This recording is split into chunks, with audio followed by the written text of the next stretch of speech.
তোমাদের মনে পড়ে সেই ভাইরাল ডালগোনা কফি? সেটারই কিন্তু আরেক নাম কোল্ড কফি। পদ্ধতিটা কিন্তু একই। এই ভ্যাপসা গরমে যদি বাড়িতেই বানিয়ে নেওয়া যায় রেস্টুরেন্টের মতো কোল্ড কফি, তাহলে তার কথাই নেই। চলো আজকে আমরা সেটাই বানাবো। প্রথমে নিয়ে নিলাম 3 চামচ কফি, তারপরে নিয়ে নিলাম 2 চামচ সুগার, আর তারপরে নিলাম 2 চামচ জল। এবার এটাকে ভালো করে ব্লেন্ড করতে হবে। প্রায় 5 মিনিট ধরে ব্লেন্ড করার পর কিন্তু এরকম ফোম তৈরি হয়েছে। তারপর আমি একটা কাঁচের গ্লাস নিয়ে নিয়েছি, আর এখানে দেখো ক্যাডবেরিটাকে গুলিয়ে নিয়েছি। দেন ওটাকে একটু দিয়ে ডিজাইন করে নিলাম। তারপরে কিন্তু আমি এই ফোমটাকে অ্যাড করে দেব।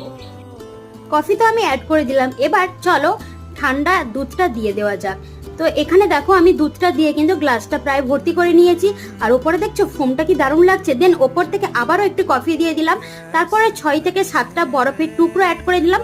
দেন একটু গুলিয়ে নিলেই কিন্তু তৈরি দোকানের মতো একেবারে কোল্ড কফি, ওরফে ডালগোনা কফি। চলো তোমরাও ট্রাই করো। চলো বাই, দেখা হবে নেক্সট আরো একটি ভিডিওতে।